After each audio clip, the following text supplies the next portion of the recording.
now. I think I'm better at not having those sudden stops in my life. But it took years. And actually, I will also say that there was a period where me being willing to cut off with someone was actually huge progress for me. It was huge progress for me to allow myself to do that. So, you know, I guess it's like all of us, we all go through growth stages. And when you kind of master one stage, it's like, oh, now maybe I can be a bit more gray and a bit less black and white. Mm-hmm. Yeah, I relate to that a lot, where I feel shame in quote unquote cutting people out because I'm, you know, concerned with how they will view me, or maybe how it will bite me in the butt, or yeah, there is just such a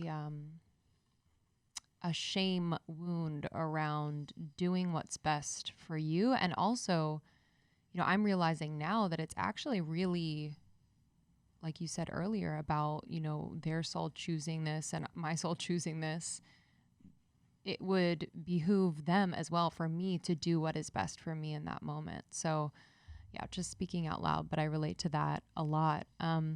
Well, and if I can just add to that, because I think what you bring up is really key. What I've realized is, you know, we contract people to help us play through our wounds, right?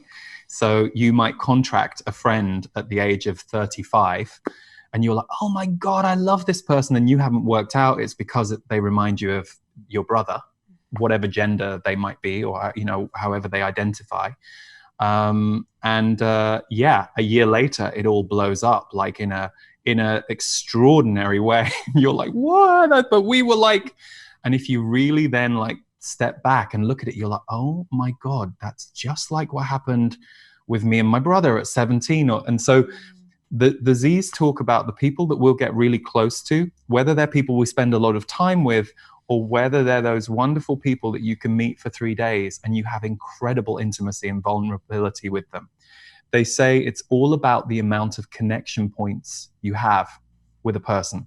So if there are 8 areas or more that you cross over in values, in interests, in life experiences, you're going to tend to have a good experience, they said. And then when you get into the teens and the 20s, then you start to get people who really want to glue together because they've got all of these connection points, all of these similar traits, similar values, similar life experiences.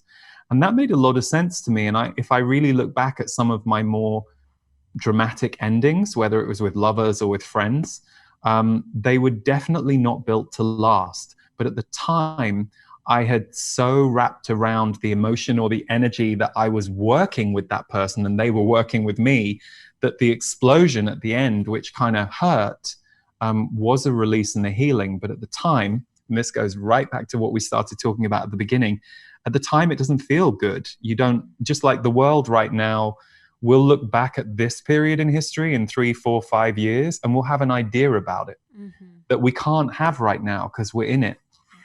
Yeah. I would love to talk about the Z's and just kind of familiarize our audience with channeling. They know about channeling, but I think just specifically your experience in first channeling the Z's and just kind of how you came to do what you do, and would love to learn more about what make the Z's unique. Yeah. Okay. So I was a bit of a personal development workshop and go for a tarot reading junkie in my late teens. Totally. Like, that's really good. Oh my God. Every week we're like, oh my God, another reading. It's honestly, we go through seasons. Our readers are like, they're telling us things and we're literally like, yeah, okay. We're not surprised like at all because we have so many. I'm like, okay, cool. We definitely go through seasons where we're like, we're seasons. done. No more though. We're done with that. Yeah, so I'd gone that way, and I remember reading Shirley MacLaine's Out on a Limb book and loving it. And, you know, this is a while ago. I mean, I would have read that 25 years ago. So, and in it, she talked about this channeling guy. And I remember it seemed like fantastical and like this extraordinary thing, but I didn't think anything else of it. And then I was taken to see a channeler. And he was great. He was a guy who had a very successful business that he owned. So he would do one free channeling reading as kind of a gift to whoever came to see him once a week. And my friend said, oh, let's go. And I was like, okay, yeah, great. So we go along and, we're kind of curious about it. And he was really nice. I chatted to him and his wife in their kitchen before, and I thought, what a lovely couple. And then we go into the room, and I sit down in the chair, and he said, so, you're going to get to talk to Hazim, and you'll get to ask Hazim questions. And so again, I was young. I mean, I was 22, I think. No, I was earlier. I was like 20, 21.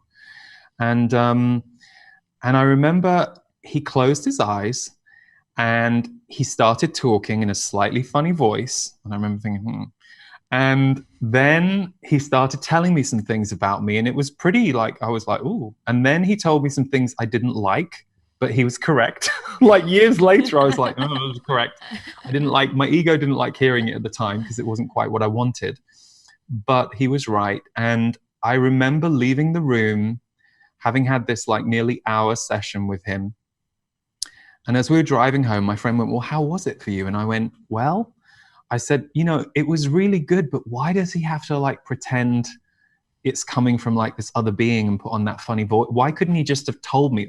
I was skeptical about it. So flash forward 2 years later, and I'm on the London Underground, and which is the tube subway train. I'm going to my job, which at the time is in fundraising, and going through all the stuff in my own head about what's wrong with me, why I'm failing at the things I want to do, all that, all downward talk. And I suddenly hear from the left-hand side above my head, that's an interesting theory, but you're wrong. Thank you so much for tuning in to Morning Microdose by Almost 30. We hope you enjoyed waking up. As always, we encourage you to take what resonates and leave the rest. If you enjoyed this trip, tune into the full episode on the Almost 30 podcast. All episode information can be found in the show notes. Make sure to subscribe, and if this becomes a part of your morning routine, be sure to share it with a friend. We have new inspiring doses Monday through Friday. Follow us on Instagram at Morning Microdose, and follow Almost 30 at Almost 30 Podcast. Thanks for listening. We'll see you in the vortex.